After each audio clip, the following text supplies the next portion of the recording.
इस कहानी के लेखक हैं चैतन्य रास्कर। मुझे बचाओ।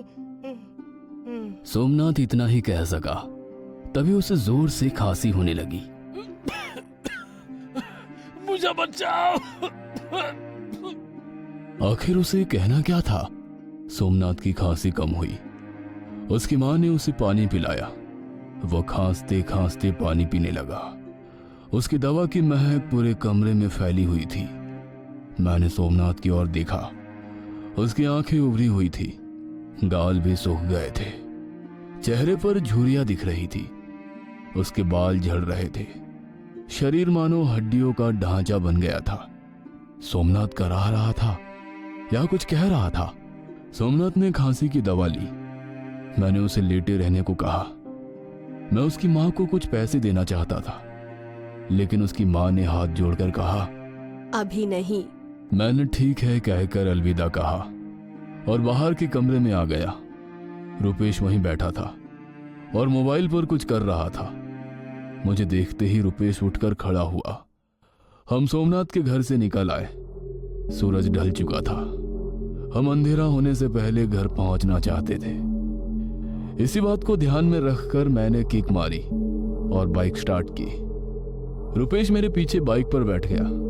सोमनाथ की हालत देखकर वो भी डर गया था। सोमनाथ की ऐसी हालत क्यों हुई थी? क्या हुआ होगा उसके साथ? हम बाइक से हाईवे पर आए। एक चाय के ठेले पर रुके। इसको क्या हुआ? निपारी घाट में फंसा हुआ था, फिर तब से बीमार है। घाट में क्या देखा?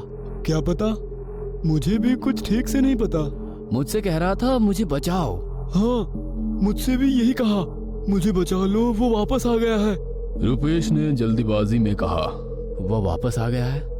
कौन वापस आ गया है? क्या पता। सोमनाथ के पीछे कौन पड़ा है? निपारी घाट, दो तरफा संकरी सड़कें, घुमावदार मोड़, गड्ढे, सड़क के दूसरी तरफ कोई सुरक्षा दीवार नहीं, बगल में गहरी खाई, सर्दी में कोहरा और बरसात के मौसम में पहाड़ का गिरना। हमारे गांव से होकर एक ही एसटी गुजरा करती थी। एक बार रात में एसटी अपने स्टैंड नहीं पहुंची तो तलाश शुरू हुई, लेकिन वो नहीं मिली। एक पूरी एसटी गायब हो गई। ऐसा कैसे? फिर देखा कि एसटी को घाटी ने निगल लिया था। लोगों ने घाटी के निचले हिस्से में एसटी के अवशेष देखे। एसटी के लोगों ने तो एक एसटी खोई, लेकिन गांव वालों ने 27 लोगों को खो दिया। ऐसे कई सारे किस्से इस घाटी में हुए थे। रात को निपारी घाटी से गुजरते हुए किसी ने 4 फीट ऊंचे मेंढक को देखा। हाँ, एक मेंढक। किसी ने बच्चे को रोते हुए देखा होगा। अगर आप रात में किसी बच्चे को घाटी पर रोते हुए देखेंगे तो आप क्या करेंगे? क्या आप उससे कुछ पूछेंगे, उसे लिफ्ट देंगे या उसे अनदेखा करेंगे? क्योंकि घाटी पर कभी कोई नहीं रुकता, क्योंकि जो रुक गया वो मर गया। सोमनाथ और रुपेश के पास अपने 4 पहिए वाहन थे। वे गांव के लोगों को शहर, शहर के लोगों को गांव ले जाते थे। यह उनका हर दिन का काम था। उन्हें निपारी घाट से रोजाना आना जाना पड़ता था। मैं एक ड्राइवर था। मेरे पास भी अपना 4 पहिया वाहन था। एक रात में निपारी घाट से अकेला गाड़ी चलाते हुए घर वापस जा रहा था। अंधेरा हो रहा था। मैं हेडलाइट की रोशनी में धीरे धीरे गाड़ी चला रहा था। 15-16 घंटे गाड़ी चलाकर मुझे थकान सी हो गई थी। गर्दन और पीठ अकड़ सी गई थी। भूख लगी थी और प्यास भी। प्यास के कारण गला सूख रहा था। मैं घर जल्दी पहुंचना चाहता था, इसलिए मैंने गाड़ी की गति बढ़ा दी। लेकिन उस समय सामने से एक व्यक्ति मेरी कार के पास आ रहा था। अंधेरा था, आकृति स्पष्ट लग रही थी। क्या वो स्त्री है या पुरुष? लगता है वो आदमी था। उसके कपड़े फटे हुए थे, पैर भी नंगे थे। उसके चेहरे पर खून था या कुछ और, चेहरा ठीक से दिखाई नहीं दे रहा था। क्या वो व्यक्ति मेरी कार की ओर तेजी से बढ़ रहा था, चल रहा था या दौड़ रहा था? मैंने गाड़ी की स्पीड धीमी की, हॉर्न बजाया, लेकिन उसने कोई जवाब नहीं दिया। आखिर मैंने गाड़ी रोक दी, फिर भी उसने मेरी कार पर ध्यान नहीं दिया। मैंने ध्यान से देखा कि वह व्यक्ति पीछे मुड़कर आगे की ओर दौड़ रहा था। जब वो गाड़ी के पास आया तब साफ दिख गया वो पीछे मुड़कर नहीं देख रहा था, लेकिन उसकी गर्दन वैसे ही थी। मतलब उसकी गर्दन सीधी नहीं थी, उसका बायां हिस्सा मुड़ा हुआ था, जिसके कारण सिर का पिछला भाग और बाल दिखाई दे रहे थे, लेकिन उसका चेहरा दिखाई नहीं दे रहा था। इसलिए ऐसा लग रहा था कि आकृति पीछे मुड़कर देख रही है। मैं ये देखकर डर गया। मेरे हाथ कपकपाने लगे, शरीर की मांसपेशियां मानो कस सी गई हो। अचानक से मेरा पेट तेज उठा, पसीने से तरबतर होते हुए मेरी छाती बहुत तेजी से धड़कने लगी। मैंने अपनी आंखें बंद कर ली और भगवान को पुकारा। तभी अचानक जोर से शोर हुआ। मेरा सिर स्टीयरिंग व्हील से जोर से टकराया। उसका दर्द सीधे मेरे दिमाग में चला गया। दिमाग एकदम से सुन्ना हो गया। थोड़ी देर झंझनाहट हुई और कुछ ही सेकंड में सब कुछ सुन्ना हो गया। मेरी कार को पीछे से दूसरी कार ने टक्कर मार दी थी। इस दुर्घटना ने मेरी रीढ़ को हिला दिया। मेरी गर्दन में फ्रैक्चर हो गया, इसलिए मैं 2 महीने तक बिस्तर पर पड़ा रहा। मेरी हालत देखकर मेरी पत्नी रेशमा घबरा गई। बाद में मैंने उसकी बात सुनी और अपनी कार बेचकर बाइक खरीदी और गांव में एक चीनी के कारखाने में काम करने लगा। वह टेढ़ी गर्दन वाला आदमी मुझे फिर कभी नहीं दिखा। वो मेरा वहम था या वो कोई भूत था या कुछ और था। उसके साथ क्या हुआ होगा? वह ऐसे घाटी पर क्यों भाग रहा था? बहुत सोचा, लेकिन जवाब नहीं मिला। रुपेश को अपने घर छोड़कर मैं अपने घर वापस आ गया। रात हो गई थी। घर पर कोई नहीं था क्योंकि रेशमा मायके चली गई थी। मैंने रेशमा को फोन किया। दाल चावल पकाने के लिए कुकर गैस पर चढ़ाया और फोन पर बातें करते रेशमा को सोमनाथ के बारे में बताया। उसे बाधा हो गई होगी। ऐसा रेशमा ने कहा। बाधा? कौन सी बाधा और किस वजह से होगी? रेशमा अपने मायके मुझे बुला रही थी। मैं भी जाना चाहता था, लेकिन उसके घर जाना यानी मुझे निपारी के घाट से होकर जाना, इसलिए मैंने बात टाल दी और उसे गुड नाइट कहकर सो गया। मैं रात को गहरी नींद में सो रहा था, पर ये कैसी आवाज है? ये कहां से आ रही है? दरवाजे से? क्या कोई दरवाजा खटखटा रहा है?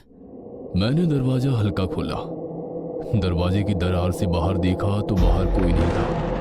हल्की सी बरसात हो रही थी। मेरी बाहर जाने की हिम्मत नहीं हुई।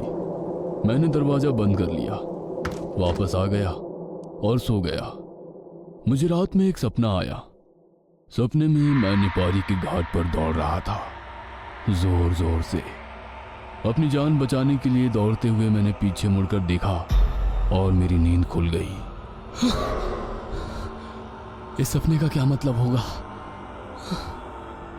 मुझे सोमनाथ के घर गए 2 दिन हो चुके थे। सोमनाथ की हालत में थोड़ा सुधार हुआ था। उसकी माँ ने मुझे फोन पर बताया और मुझे अच्छा लगा। रेशमा को भी घर वापस लाना चाहता था। फिर से उसी घाटी से गुजरना पड़ेगा। अब क्या करूं? मैं उस दिन फैक्ट्री से देर से घर आया। थक गया था, इसलिए तुरंत सो गया। उस दिन मैंने कोई सपना नहीं देखा, लेकिन अचानक किसी आवाज से मेरी नींद खुल गई। ये कैसा शोर है? बारिश हो रही थी। ऐसा लग रहा था कोई दरवाजा खटखटा रहा है। खोल के देखूं क्या? मगर मैंने उस आवाज को नजरअंदाज कर दिया, लेकिन आवाज बढ़ गई। तो मैं उठा और दरवाजा खोला। बाहर देखा तो मुझे बचा लो। रुपेश ने कहा। वो बाहर बारिश में खड़ा था और पूरी तरह से भीगा हुआ था। उसे ठंड लग रही थी। उसकी आंखें भी लाल हो गई थी। ये डरा हुआ क्यों है? क्या हुआ? वो आ गया, वो मेरे पीछे पड़ा है। वो बड़बड़ाया।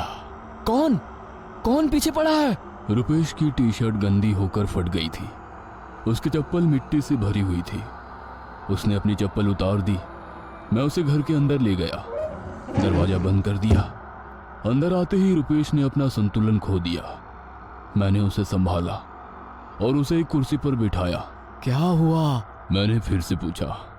लेकिन कोई जवाब नहीं मिला। रुपेश ने पीने के लिए पानी मांगा। मैंने उसे पानी दिया। उसने एक घूंट में गिलास खाली कर दिया और वो खांसने लगा। क्या हुआ? पीछे कौन पड़ गया है? घाट। रुपेश इतना ही कह सका।